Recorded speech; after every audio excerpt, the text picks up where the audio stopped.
Pues, ¿qué tal, Ivana? ¿Qué tal? ¿Cómo estás el día de hoy? Hola, hola, muy bien, muy contenta de estar aquí contigo. Gracias por la invitación. No, gracias a ti por aceptar. Mira, un 1 de mayo y también esto es una especie de trabajo, ¿eh? Entonces te lo agradezco por tomarte el tiempo. No, hombre, al contrario. Ana, me gustaría comenzar porque hace tiempo habíamos hablado de quererte invitar.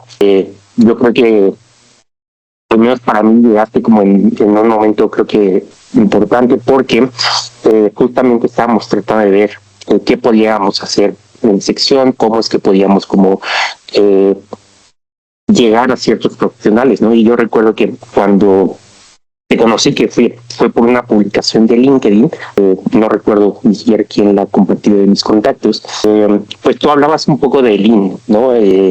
Cómo lo estabas implementando en tu proyecto y bueno, fue ver el motivo por el cual te quisimos como entrevistar, ¿no? Además de, obviamente, el proyecto en el que estás, ¿no? Y ya nos platicarás en el momento.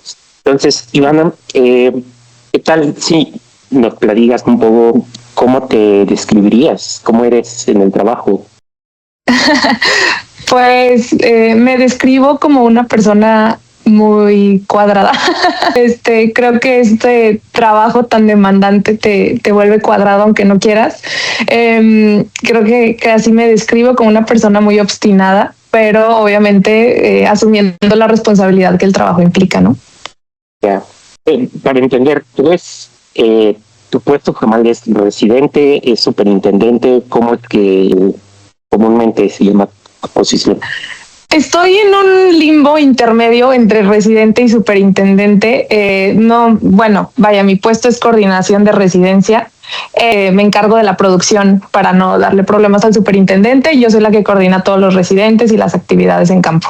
¿Qué tal siendo esto que me dices, ¿no? Que cómo te has descrito en un inicio, cómo eras estudiante cuando eras como más joven que estabas estudiando. ¿Crees que un poco esta posición en la que estás te ha cambiado? Sí, muchísimo, o sea, muchísimo. Cuando era estudiante, bueno, mis primeros encuentros en obra, no, pues era una persona muy diferente, un carácter muy diferente al que desarrollas ya en obra, principalmente siendo mujer, pues sí, te tienes que forjar un poquito más. ¿Cómo decidiste estudiar arquitectura? Tengo entendido que eres. ¿Cómo es que decidiste? ¿Te imaginaste incluso también llegar a estar trabajando en un tema ya de coordinación de contratistas más en campo? No, la verdad es que yo estudié arquitectura con una idea de ser proyectista, un poco más inclinada al diseño. Cuando tuve que hacer mis prácticas, entre las opciones que había, pues era estar en campo y dije, bueno, pues vamos a intentarlo, pero para nada me imaginé que mi carrera se fuera a ir hacia este lado un poco más de campo y de construcción. La idea era otra, pero la verdad es que cuando la primera vez que estuve en obra dije, no, de aquí soy. Hay que decirlo, los que nos hemos dedicado a la construcción es una posición complicada. Yo creo que necesitas tener unos valores, incluso salud mental muy fuerte, porque es una posición muy demandante, ¿no? ¿Qué crees que ha sido lo más retador para ti en esta posición? Yo creo que en general podría pues, todo, pero por ejemplo los colados suelen ser muy muy muy demandantes y complicados, principalmente cuando no estás listo. Pero son picos de estrés muy altos los que tienes durante todo el proceso constructivo. Pero hablando específicamente del colado, que tienes el tiempo encima, que las ollas tienen un tiempo, que tienes allá la cuadrilla, suelen ser momentos picos de estrés muy altos. Entonces yo creo que mis primeros colados sí fueron muy complicados mentalmente porque era un estrés muy alto que pues cuando eres nuevo no sabes todavía manejar. Claro, sobre todo obviamente, ¿no? Todo el tema de coordinación, hay veces que uno piensa que solo es el día del colado y ya, pero hay mucha preparación antes y después, ¿no? Para que el elemento salga bien.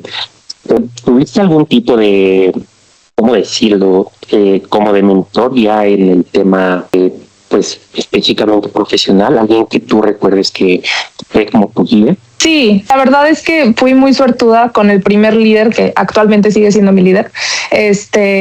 Me apoyó muchísimo y fue un gran mentor que me fue coachando en todo el tema de campo. La verdad es que sí fui muy afortunada con mi primer líder que tuve, porque sí me enseñó muchísimo y me acompañó muchísimo, que a veces es lo que necesitas cuando vas empezando, acompañamiento, y pues sí, la verdad es que sí.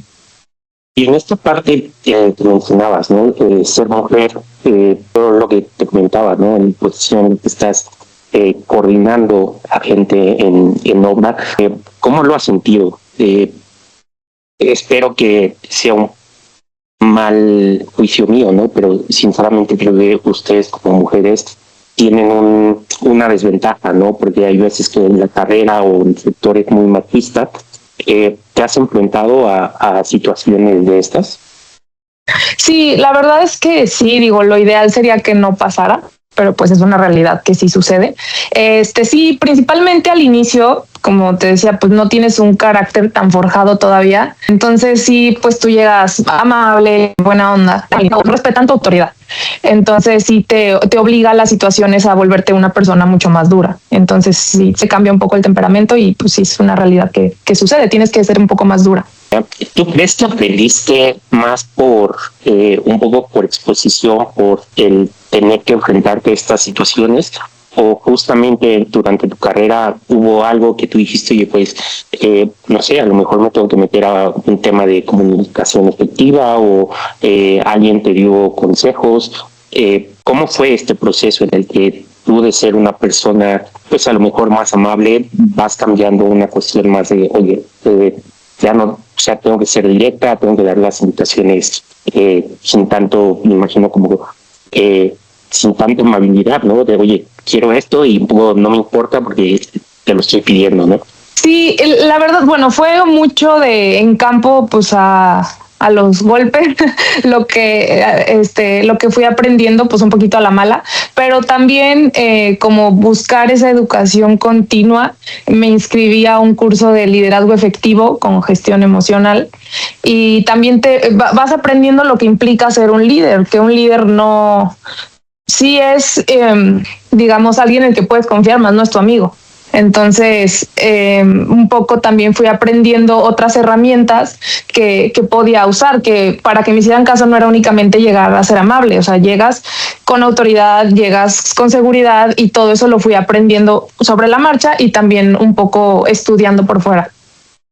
Que también hay que ser muy claros, ¿no? Hay veces que esa línea entre, oye, soy como muy directa, soy muy clara, y que a veces el cómo lo percibe otra persona, pues es un poco delicado, ¿no? Y más estando en obra, ¿no?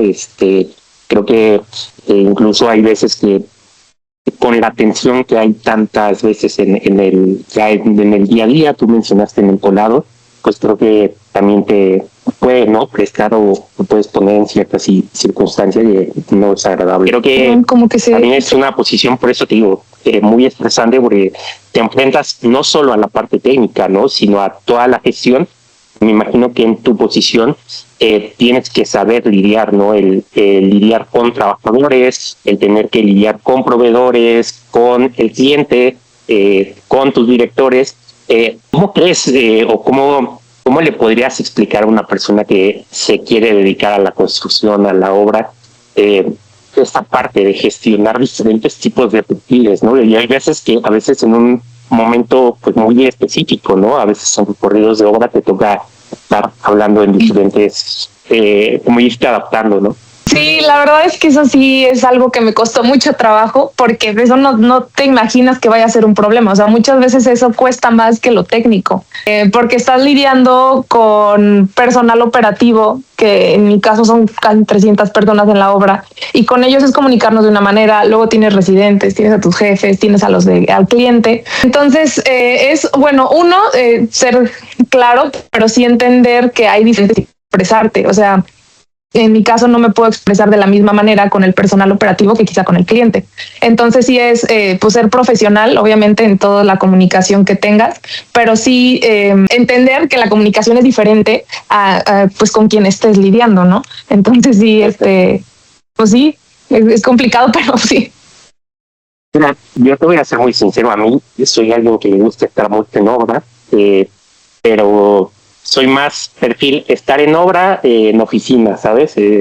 Sí, salir, dar el recorrido. Y la verdad es que ustedes hacen un trabajo que yo valoro mucho, ¿no? Porque la cantidad de veces que los residentes, los coordinadores, los superintendentes que sacan de problemas ya cuando tienes un puesto gerencial, un poco tienes que estar viendo otras cosas. La verdad es que muchas gracias. De verdad que ustedes son, apagan incendios y hacen maravillas, ¿no? ¿No nos cuentas un poco cómo es que decidiste dedicarte o estudiar, mejor dicho, arquitectura? ¿De dónde nace? Creo que desde pequeña me llamó mucho la atención el tema de crear en general. Y la creación de espacios me parece algo muy interesante. El diseñar me gusta mucho. Ya es algo que no hago tan constante, pero me gusta inicio. Entonces así es como me fui inclinando un poquito a estudiar arquitectura. Durante tu etapa de estudio, ¿fue lo que te imaginabas? ¿Hubo algo que te faltó? ¿Hubo algo que superó como tus expectativas? Fíjate que me imaginé que arquitectura era muy diferente. Yo la verdad sí pensé que veíamos un poco más temas constructivos, temas estructurales. Entonces pensé que era un poco más involucrado, pues en este caso a lo civil, ¿no? Y no fue el caso. Es pues obviamente mucho más de diseño. Entonces siento que esa parte sí me hubiera gustado que estuviera un poco más presente en la carrera. Pero pues bueno, ya lo fui adquiriendo en campo. Es lo que se dice, ¿no? Hay muchas cosas y sobre todo en la parte, pues ya justamente de obra, que no te enseñan. Yo te podría decir, creo que inclusive en el parte de ingeniería civil, sales de la carrera, te enfrentas a tu primera obra y te quedas como de, ¿y esto en qué momento me lo enseñaron, no? Sí. Me gusta mucho esto, porque tu intención era ser proyectista, diseñar, y todo ahora lo que estás haciendo es no diseñar, sino ejecutar, ¿no? Que las cosas se lleven, o sea, como que tu intención ha sido como todo el proceso, ¿no? De principio a fin del proyecto. Quisiera platicar contigo también el tema de esta obra. Mencionaba un poco al inicio cómo es que vimos contigo. Surgió de una publicación en donde tú hablabas de la aplicación de una metodología, ¿no? Una metodología Lean. Entonces, ¿por qué no nos platicas un poco de esta metodología? Y ahora vamos entrando un poquito más a detalle a la metodología y tu proyecto. Sí, claro, pues todo el tema de Lean Construction, la verdad, la empresa en la que estoy es un tema por el que apuestan mucho. Entonces nos capacitan muy constantemente y así es como yo empecé a conocer las herramientas de Lean Construction. Y pues son herramientas muy valiosas. Son, la verdad, podría decir que mis herramientas más importantes con las que aplico mi trabajo. Desde las herramientas del día a día hasta la planeación, hasta la medición de rendimientos, todo eso te lo va dando Lean Construction y todo lo vas como interrelacionando de manera en que se aplique tanto en campo como en lo administrativo y el cumplimiento del programa. Entonces, la verdad es que son herramientas muy valiosas. Y esta parte de, porque un poco también para saber cómo es, ¿no? Es un poco el que tú te acerques mucho con el subcontratista, que un poco que en conjunto planeen, vean en dónde a lo mejor hubo retrasos, el por qué se están atrasando. Pero hay que ser sinceros, ¿no? Hay muchas empresas aquí en México, incluso muchos profesionales, muchos trabajadores que no están acostumbrados a hacer este tipo de trabajo, ¿no? ¿Has sentido que realmente ha sido complicado como enseñarles o que haya gente que se pueda adaptar a esta metodología? Sí, obviamente como todos los cambios, a veces es difícil incorporarlos al equipo y principalmente en gente que ya tiene muchos años en obra. No creen mucho en el sistema o dicen que no sirve. Es a veces como complicado explicarles el beneficio que tiene.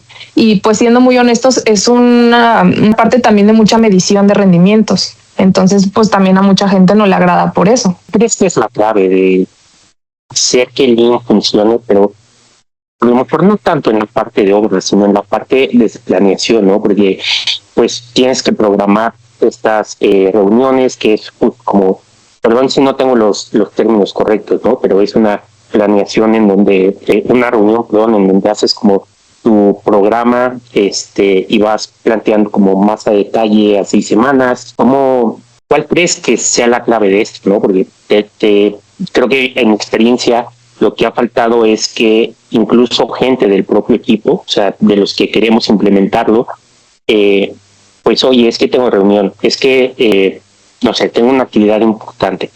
Hay compromiso del cliente. Desde mi punto de vista, creo que lo que hace que funcione o no funcione es el compromiso del cliente. Pero tú que tienes mucho más experiencia que yo en esto, ¿qué crees que sea la clave? Yo creo que la clave es involucrar a todos los del proyecto, todos los que van a estar involucrados en la actividad, por supuesto. Pero siento que el hecho de que todos estemos ahí y todos estemos participando en la programación de las actividades, de cierta manera genera un compromiso grupal a que se cumpla. Y Lean Construction funciona mucho de esa manera en la que todos se puede, ¿cómo explicarlo? Todos pueden opinar, todos pueden hacer lluvia de ideas, etcétera. En la planeación, en el Last Planner System, que es el de 6 semanas, funciona muy, de hecho es como muy práctico, lo haces con post-its, lo haces de forma física, justamente para eso, para que todo ese tablero esté exhibido, para que todo el equipo lo pueda ver, para que todo el equipo pueda aportar a que se cumpla. Entonces yo creo que lo más importante es involucrar al equipo completo y que entre todos se lleve a cabo esta programación. También no es sobre programación, no es también como un cambio, te diría, como de mentalidad, porque tú lo mencionas, ¿no? Todos participan y creo que algo que te deja muy feliz es, oye, al menos como en el salón, ¿no? En el espacio en donde se hace la reunión, las reglas, ¿no? Como de, oye, aquí los puestos se quedan afuera, tu actividad no es más importante que otra, entonces sí puede ser de estructuras y puede tener hitos súper importantes, pero aquí a lo mejor el que nos va a ser el sistema de tierras pinta igual, ¿no? Entonces, sí. Dime. Adelante. Sí, creo que inclusive es un cambio de mentalidad. No solo se queda en una reunión, ¿no? Sino que tienes que darle seguimiento diario. ¿Cómo llevas esta parte de, oye, contratistas, esto es lo que toca hacer, oye, a lo mejor el día anterior te retrasaste? ¿Cómo son tus día a día en obra? Sí, la verdad es que Lean también apuesta mucho por la mejora continua.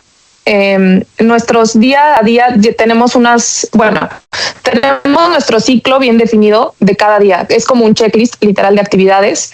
Se llama CBD o Cycle Breakdown, en donde tienes actividades, en mi caso, que es estructura de concreto armado, tenemos actividades de concreto, acero y cimbra. Pues sencillo. Entonces tenemos un listado de actividades diarias que se hicieron en conjunto con los contratistas, con los cabos, etcétera. Entonces tenemos ya ese check muy sencillo, por así decirlo, de las actividades y del orden y la secuencia de las mismas. Los residentes, obviamente, aparte de tener dominado el CBD, tienen unas órdenes de trabajo diarias en donde ellos programan y esas las evaluamos también de manera diaria. Entonces ya podemos detectar desviaciones muy a tiempo. Si nos atrasamos en alguna actividad, al día siguiente podemos hacer un plan para pues mitigar ese atraso. Entonces, la evaluación diaria es súper importante, principalmente en ciclos tan pequeños como los que tenemos aquí, porque el atraso de una actividad te puede representar un caos durante el colado o incluso una reprogramación del mismo. Por ejemplo, aspectos como compras, oye, pues que me llegue tal material, oye, tienes que pedir un material con mucho tiempo de anticipación, inclusive cierta gestión que tienes que hacer con el cliente, también la involucran dentro de ahí. Sí, se volvió todo. Por ejemplo, por ponerte un ejemplo práctico, en donde yo estoy, como te digo, es estructura, entonces tenemos unas comandas de habilitado del acero. Entonces tenemos ya la programación, específicamente hablando del habilitado del acero, qué día me tiene que llegar qué máximo para que no me cause un atraso. Entonces ya tú tienes, así como el ejemplo del acero, tu listado de material de todo el ciclo y ya sabes qué día es el día deseado y cuál es el día límite para que el material llegue. Entonces sí, también va mucho de la mano con todo el tema del Lean. Y mencionabas, ¿no? También la parte de medir nuestros rendimientos y el cómo lo reflejas, ¿no? E inclusive hay ciertas gráficas que vas generando para pues ver estas desviaciones. Entonces, una vez que vas cumpliendo tus actividades, ¿cómo evalúas? ¿Cómo haces? ¿Cómo llevas esto de regreso al Lean? Pues en la evaluación de actividades, pues literalmente es, por ejemplo, en cuestión del acero, cuántos kilos tenía que colocar al día, cuántos kilos coloqué, sacamos un porcentaje y el porcentaje que no se cumplió pues es de cierta manera un porcentaje de atraso. Y así es, también evaluamos el rendimiento del personal. Oye, ¿sabes qué? En lugar de que me estén colocando 40 kilos por hora, me están colocando 25. Pues está muy bajo. ¿Qué está pasando? ¿Qué tal ha sentido la respuesta por parte de los subcontratistas cuando justo, oye, pues a lo mejor necesito que me entregas más gente y hay muchas veces está esta práctica, ¿no? De, no, sí, Arqui, no, sí, Inge, la siguiente semana traigo más y no vienen. Es complicada, ¿no? Esa gestión, no sé un poco si has llegado a sentir como esa frustración, ¿no? De querer hacer las cosas y que no salgan. Sí, digo, el tema del personal siempre es algo bien complicado, principalmente en obras grandes, porque pues, literalmente la mano de obra es todo. Entonces sí, es complicado y también tener mano de obra de calidad. De repente puede ser frustrante tener quizá el equipo lleno, pero de ese equipo lleno un 30% pues quizá no es lo más óptimo del personal que podríamos tener. Entonces, por eso también te comentaba, o sea, de repente hay mucha frustración respecto a las evaluaciones de avance o de rendimiento, porque ahí es donde te das cuenta realmente si tu equipo está funcionando a como tiene que ser. Por ejemplo, aquí que trabajamos no por destajo, digamos que trabajamos por semana, entonces eso se vuelve una herramienta clave, porque si no tú confías en lo que pues que avancen lo que se pueda, pues no, porque ellos como no están a destajo van a avanzar lo mínimo posible porque ellos de todas maneras van a cobrar lo mismo.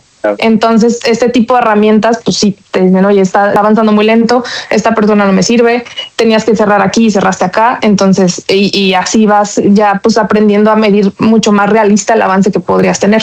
Claro, y creo que parte importante es esto, ¿no? Que haces diario, que tú le vayas avisando al contratista, a la gente, oye, con anticipación, ¿no? Porque hay veces que también pues pasar como, oye, pues no me avisaste, como de un momento a otro, que siempre hay imprevistos en obra. Sí. Ivana, ¿cómo le haces para gestionar 300 personas? Pues la verdad es que somos muchas personas involucradas. Yo creo que una persona sola difícilmente podría.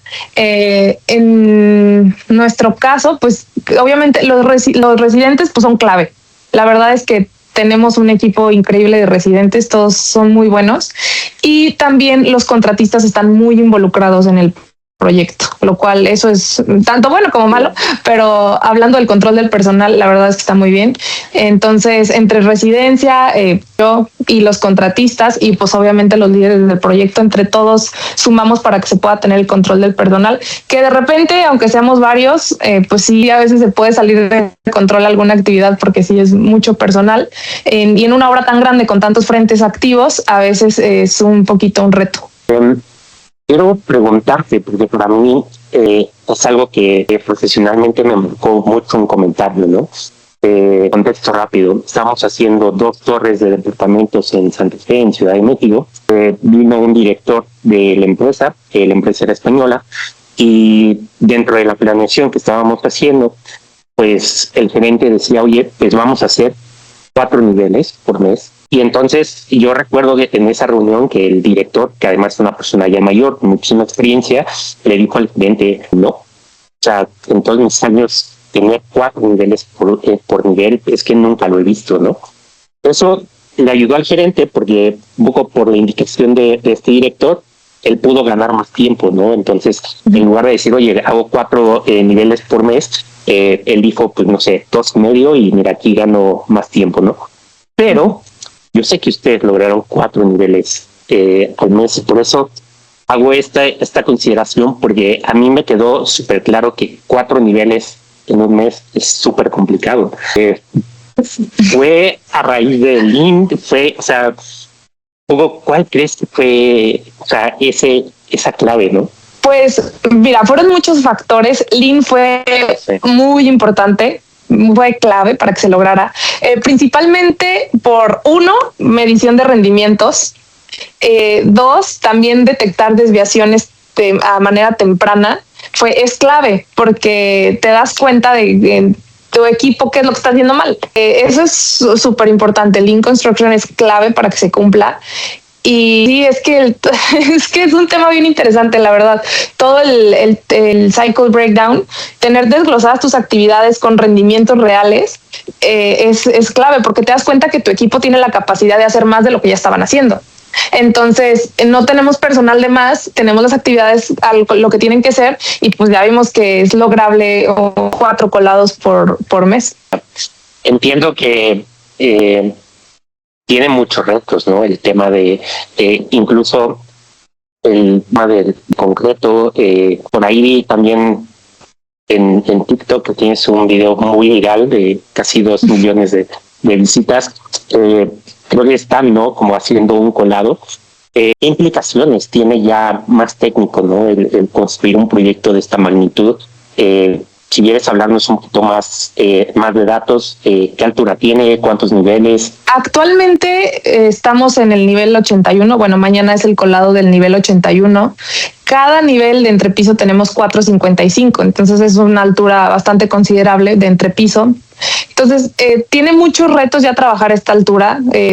Consideraciones que en proyectos más chicos pues yo no había tenido problemas. Por ejemplo, el tema del concreto. Ahí, o sea, un tapón en tubería es un caos. Totalmente, vaciar una vertical de tubería. Tenemos una bomba especializada que tiene la capacidad de bombear a esa altura. Tenemos tiempos de colado muy extensos. Entonces también el tema de la programación del personal tiene que estar muy bien cuidada. Ahorita ya tenemos menos metros cúbicos, son 300 metros cúbicos por losa. Anteriormente eran 400. Entonces, son colados de mínimo 12 horas, en donde tienes que estar relevando al personal. Y también las cuadrillas de bombeo no te avientan las 12 horas o 16 horas que duran los colados. Entonces, todo este tipo de logísticas, de cambios de turno, de cambio de personal, incluso, pues como son colados tan grandes, nos afecta un poquito el cambio de personal en planta, de cuando tienen su cambio de jornada. Entonces son ese tipo de consideraciones las que en colados más pequeños no tienes. Por ejemplo, ¿notaste que en este proyecto en particular, o no tanto notar, pero el concreto es diferente, la siembra, el sistema de siembra es diferente? ¿Qué consideraciones o qué características has tenido o tiene, ¿no? En este proyecto respecto a concreto y siembra? Mira, en cuestión de concreto, la verdad sí ha sido un tema muy interesante. Las resistencias que manejamos, tuvimos un nivel mecánico en el cual colamos unas columnas diagonales con resistencia 900. Entonces son resistencias que en mi vida me había tocado trabajar.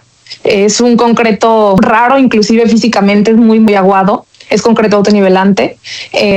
También manejar quizá concreto resistencia 700 con cristales para niveles mecánicos que tienen que estar impermeabilizados. Y son, incluso físicamente son muy diferentes. Entonces la manera de trabajarlos es totalmente diferente a un concreto 350 más convencional, 450.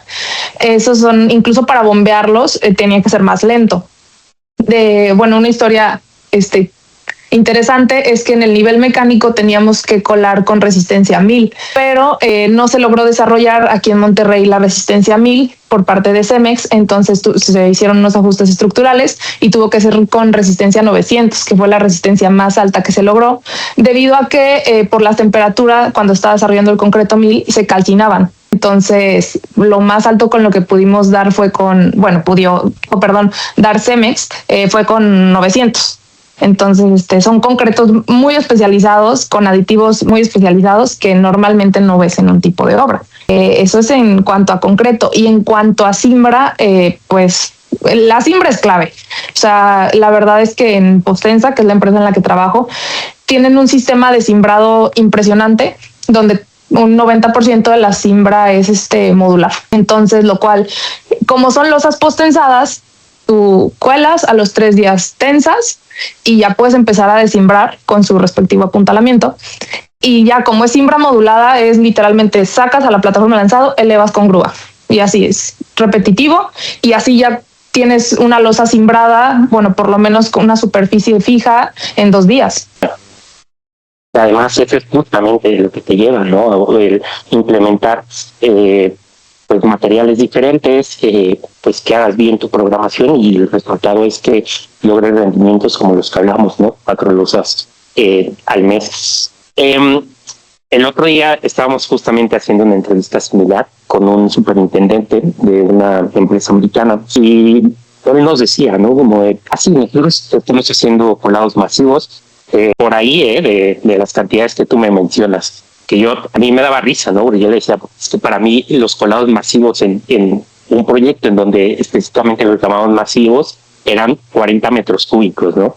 Cosa que, o sea, sí nos llevaba todo el día, pero porque el siguiente nos pedía, oye, el mismo día que empieces a hacer la excavación de las pilas, pues básicamente quiero que me dejes todo, necesito que me hagas como análisis, bueno, una serie de procedimientos. Pero lo más chistoso, que al final no es chistoso, es interesante, es justo esto que hablamos, ¿no? El concreto. Él mencionaba, igual él habla así, un concreto. Entonces, cuando hablamos más del tipo de concreto, pues él nos menciona un concreto masivo en donde tienen que tener control de temperatura. Ya tú ahora nos estás diciendo resistencias, que también tuvieron temas de temperatura. Él nos mencionaba que había un concreto en específico que podían ocupar debajo del agua, ¿no? Porque justo su proyecto está al lado del mar. En tu caso, resistencias altas, concretos muy fluidos para el tema del bombeo. ¿También te enfrentaste a temas de temperatura? De hecho, ¿Control de temperatura? Sí, de hecho las resistencias cuando teníamos 800 tenían una ceniza volcánica, para que no se calcinara también, para como un ajuste de temperatura, y también una medición que se hace con los elementos es que no se pueden descimbrar, específicamente el muro core, que es el que tenemos de núcleo en la torre, y las columnas de torre, no se pueden descimbrar hasta que la temperatura ambiente la diferencia entre temperaturas sea menor a 40 grados. Entonces siempre se instrumentan los elementos y ya 1 o 2 días después se toma la lectura. Si las condiciones son favorables, se descimbra. Si no, tienes que esperar a que o suba la temperatura ambiente o baje la temperatura del elemento. En particular, un poco para la gente que vaya a escuchar esto, hay como 2 factores que te miden, ¿no? Justamente como este diferencial de temperatura y que el elemento en ciertas zonas no rebase tanto, ¿no? Yo conozco por este proyecto que te digo que mencionaban como elementos de concreto masivo. Inclusive nosotros tuvimos que contratar una asesoría en Estados Unidos y nos comentaban que al pasar esto lo que se forma es un fenómeno de trencita retardada, que es como que se forman cristales en el elemento, y pues eso lo que hace es que sea un elemento frágil, ¿no? Y entonces empiezan a aparecer como microgrietas. Es un poco por qué es importante controlar la temperatura, que creo que también en México muchos proyectos ya se está adoptando, que creo que es bastante bueno, pero todavía falta, ¿no? Trabajar más en eso. Ivana, me gustaría platicar contigo también el tema de poco más yendo atrás en tus primeros proyectos. ¿Hay algún proyecto que recuerdes más que otro? Sí, yo creo que mi primer proyecto fue algo que nunca voy a olvidar. Me acuerdo, yo entré como auxiliar y pues en la universidad aprendes las bases, por supuesto, pero ya cuando llegas a obra te das cuenta que no sabes nada o sabes muy poco, la verdad. Entonces me acuerdo mucho que en esa obra me asignaron las escaleras. O sea, literalmente nada más la construcción de escaleras. Y tengo un recuerdo, y por eso esa obra tan importante para mí, porque me acuerdo que llegué a donde tenía que hacer las escaleras y me quedé viendo y dije, ok, ¿cómo empiezo? O sea, ¿qué hago? No tengo idea qué hacer, cómo se empieza esto. Entonces, ese proyecto me acuerdo de esa anécdota, obviamente muy chistoso, pero en su momento era de ¿qué estoy haciendo? Entonces, ese proyecto nunca se me va a olvidar. Y también mi primer proyecto en Ciudad de México, porque, bueno, para los que no sepan, construir en Ciudad de México es otro tema. Es un tema mucho más estricto en cuestión de control de calidad y cuestión de seguridad. Entonces, mi primer proyecto en Ciudad de México, tuve que aprender muchísima normativa y tuve que aprender a trabajar de una manera mucho más estricta, que también me ayudó mucho. Ya que has mencionado, ¿no? Esta parte de ser más estrictos, pues en general, dejando un poco de lado el tema de la calidad, en seguridad, porque pues también hay que mencionarlo. en la posición en la que estás, pues no solo tienes una responsabilidad de rendimiento, de productividad, sino pues inclusive tienes responsabilidad, ¿no? Sobre la gente que está trabajando. ¿Cómo concientizar a la gente para hacerles entender, como, oye, por un lado queremos avanzar y por el otro, pues hay que ser como conscientes de que tienes que trabajar seguro? La verdad es un tema muy difícil. Es muchas veces hasta un poco frustrante que la gente a veces no entiende que la seguridad es por y para ellos. Entonces creo que como líder es tu responsabilidad de tolerancia cero en materia de seguridad. Obviamente cumplir con lo que nos toca, accesos seguros, EPP para el personal, líneas de vida, etcétera.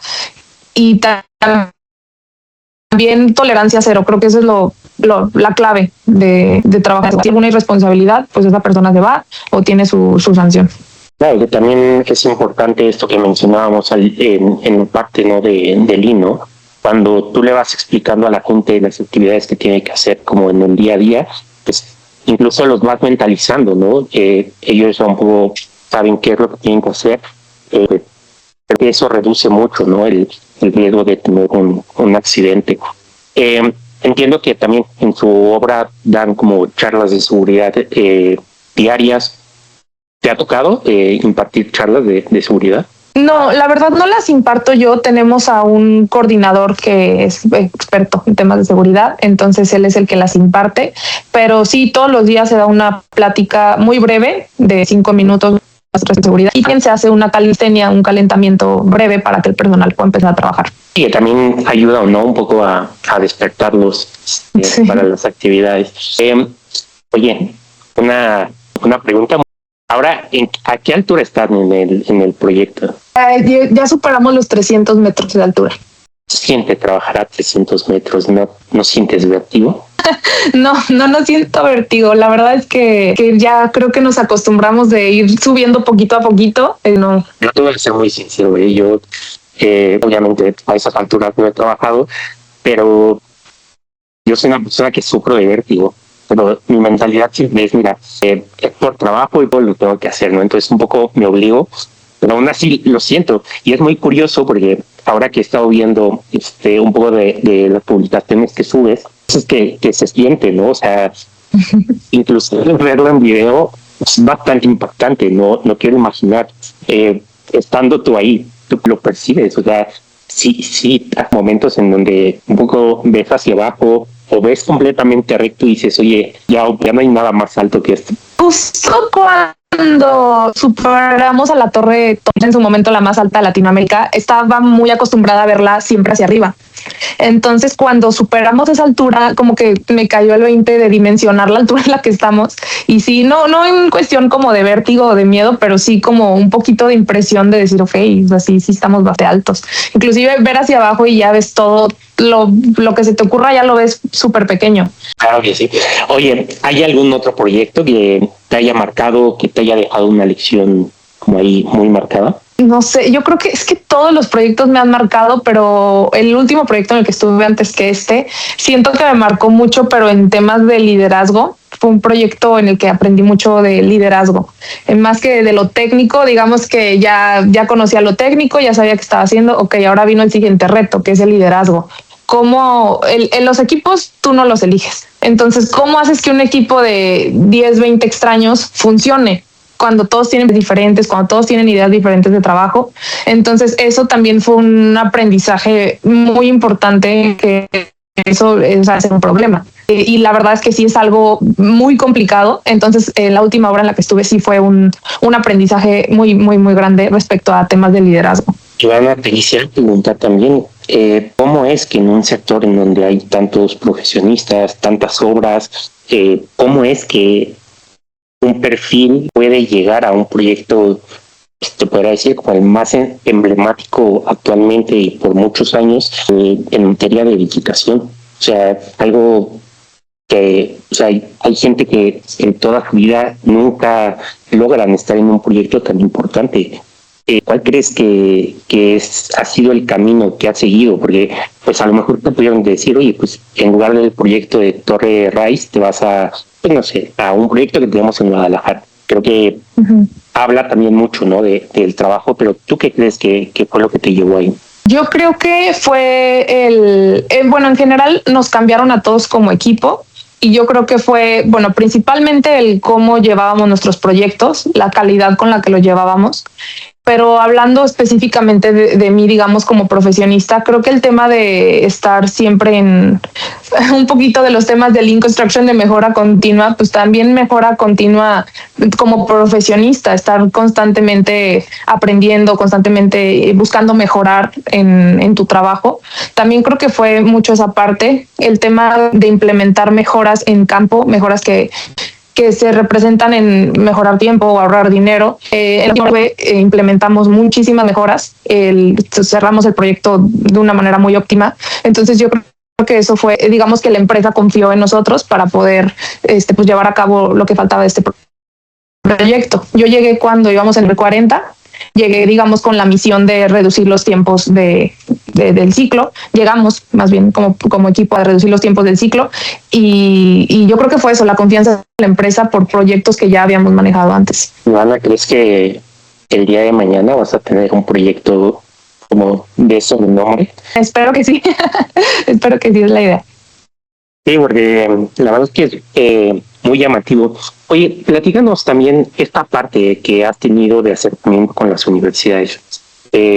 Sé que tuvieron o tienen algunos practicantes o becarios, no sé cómo les llamen. Incluso uno de ellos es miembro de un capítulo estudiantil de la ACE, el Tecnológico de Monterrey. Sé que también ellos te invitaron a dar una plática. Entonces, ¿cómo ha sido este acercamiento con pues los próximos? La verdad, muy interesante. Su mayoría, los practicantes que tenemos son del TEC de Monterrey. Por nuestro jefe, que también imparte clases en el TEC de Monterrey, pues les brinda oportunidades para aprender un poquito de campo. Es muy interesante. La verdad, no tiene mucho que egresé, pero pues tampoco tiene tan poquito. Entonces, poder tener contacto con las nuevas generaciones y pues poder coacharlos o explicarles, compartir un poquito de tu experiencia, pues siempre es muy interesante. De hecho, justamente Ramiro y Caro, que son también miembros, fueron los que me invitaron a dar la conferencia por el Día de la Mujer en el TEC. Entonces, es una generación, la verdad, muy proactiva, que busca aprender de todo lo que se pueda. Entonces, es muy, muy interesante. Dado a pensar el impacto que puedes tener o has tenido con gente más joven e inspirarlos a que les demuestres de qué va la construcción. ¿Has sentido esa parte de, oye, estoy motivando? No lo he sentido quizá de esa manera como motivación, pero sí siento mucha responsabilidad porque es su primera experiencia en obra. Entonces quiero que se lleven una buena experiencia y un conocimiento real. Entonces sí siento que tengo mucha responsabilidad con ellos para pues que aprendan y vean la realidad de estar en obra de manera un poquito más sensible. Porque además, bueno, entiendo que tus días son súper ajetreados, ¿no? O sea, estar subiendo, bajando de un lado para otro. ¿Cómo complementas esa parte, la parte a veces que tienes que cumplir administrativamente y el pues estar apoyando a chicos? La verdad es que sí es complicado porque, digamos, yo me encargo específicamente de la ejecución y la logística de la torre, y la torre tiene 10 frentes activos. Entonces, literal, como tú dices, es estar subiendo y bajando todo el día.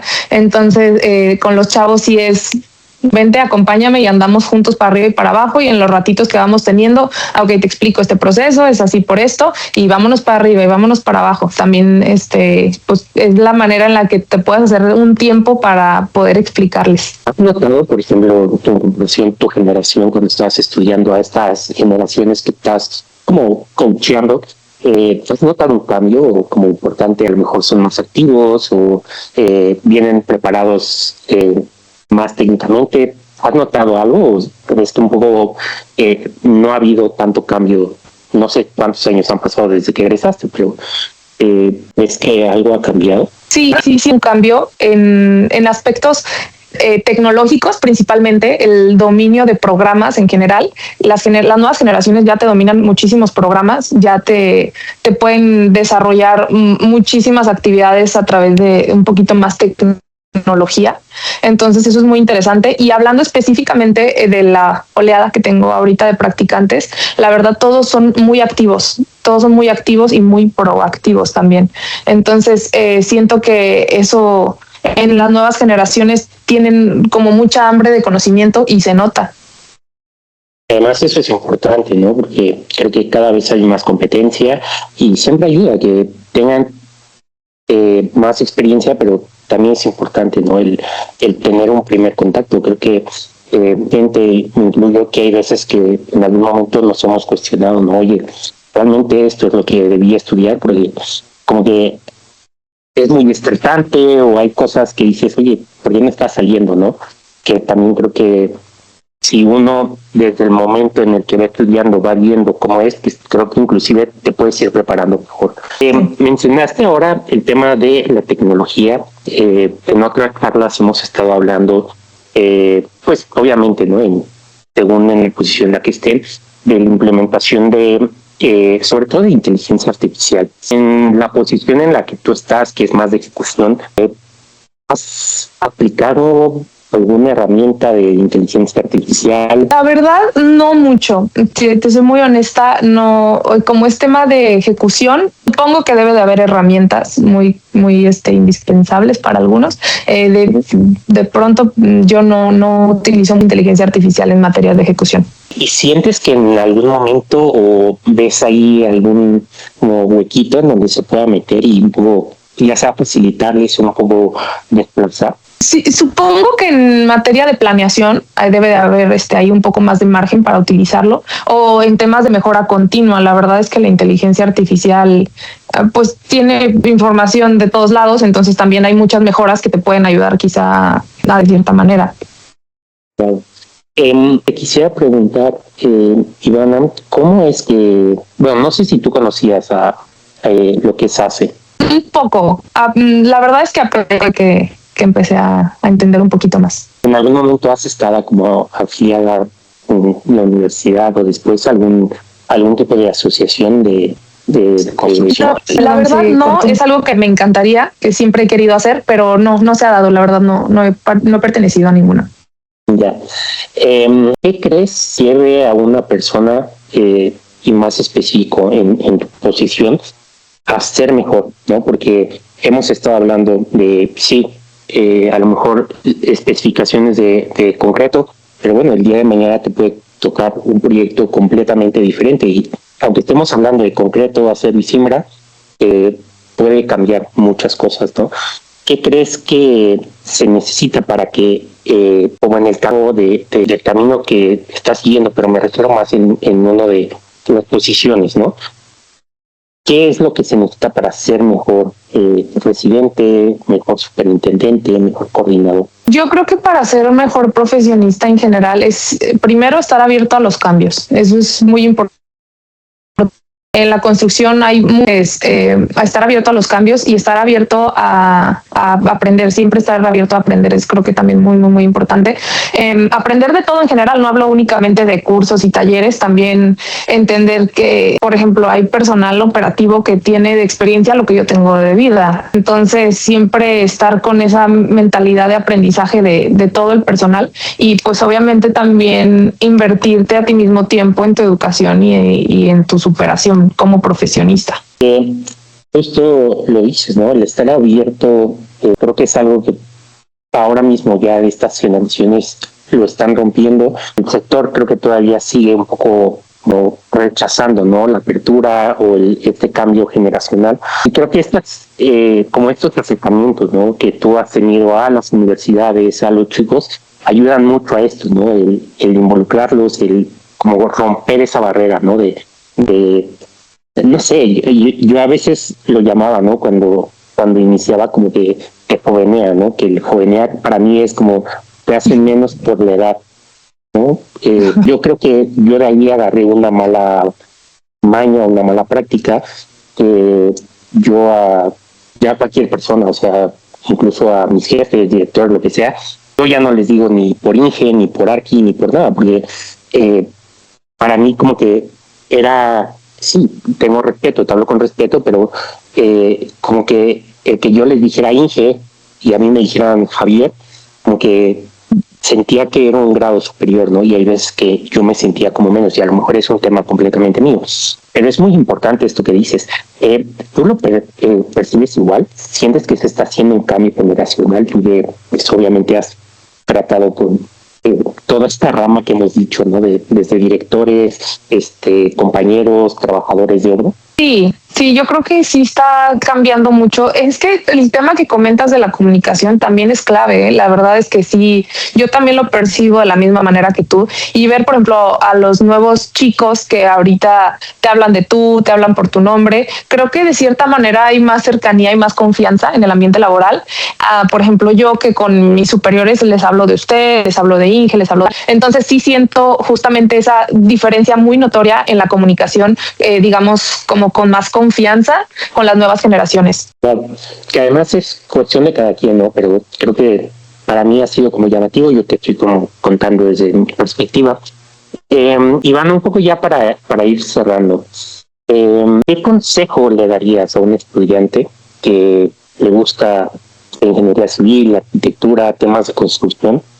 ¿Qué consejo le darías si a lo mejor está en duda de querer estudiar algo relacionado con la construcción o la arquitectura, o inclusive que ya están estudiando? ¿Qué le dirías a un estudiante? Yo creo que siempre hay dudas. Es una decisión importante cuando sabes que es a lo que te vas a dedicar muy posiblemente el resto de tu vida. Entonces, que no se frustren, es normal tener dudas, y principalmente si buscan dedicarse a la construcción, yo les recomiendo que desde que están estudiando puedan involucrarse en diferentes proyectos, preferentemente en campo, pero si no, ir, o sea, como estudiante tienes la libertad y la apertura de poder picar un poquito de todos lados para poder definir bien qué te gusta. Como digo, es una decisión que te va a marcar para el resto de tu vida, y ahorita si pueden experimentar en los varios aspectos y varios sectores dentro de la misma carrera, háganlo. Eso es clave para ver. Claro, porque al final creo que también la parte de la construcción es súper amplio, ¿no? Y puedes dedicar a diferentes tipos de obras, pero inclusive dentro de obra te puedes dedicar a planeación, te puedes dedicar, hay empresas que tienen una posición específica de llevar todo el programa y bueno, hay un montón de cosas que se pueden hacer, ¿no? Y a un profesionista, ¿qué consejo nos podrías dar a nosotros los que ya somos egresados, que ya llevamos tiempo en la construcción, desde tu experiencia, qué nos podrías recomendar? Desde mi experiencia, pues como lo comentaba, siempre estar abierto a nuevas opiniones, porque muchas veces como profesionistas creemos que sabemos todo. Entonces, estar abierto a diferentes opiniones y, como lo he dicho ya varias veces en la conversación, siempre invertirte en ti, en seguir formando, como nunca dejamos de aprender. Eso creo que es clave, siempre seguir evolucionando, porque con toda esta tecnología y todas las mejoras que están sucediendo, nos vamos quedando atrás. Entonces, eso es como un poco que les podría dar a mis colegas y a los otros profesionistas. Vale. Ivana, ¿qué te gustaría construir en un futuro? Pues me gustaría, la verdad es que esta torre me ha encantado, creo que es como lo mismo poder estar en ese proyecto. Entonces, seguir con proyectos de esta escala me haría muy, muy feliz. Hay una torre más alta que esta, entonces me encantaría poder formar parte de ese proyecto. ¿Cuál es, perdón? Vaya, no está confirmada, pero se llama Supreme. Okay. Entonces hay como rumores de que va a estar también aquí en Monterrey, pero no es nada seguro. Que además, o sea, también eso pasa mucho en la construcción, ¿no? Yo recuerdo que cuando estaba iniciando se hablaba de un proyecto aquí en Ciudad de México que se llamaba Torre Colón, que la empresa decía, no lo van a adjudicar, y pues es el día que apenas se está haciendo cimentación, ¿no? Hace, pues no sé, 10 años. Uh-huh. Entonces, sí, cambia por eso mucho. Hago hincapié en que son rumores, porque luego ya está casi que el proyecto confirmadísimo y al final no se hace.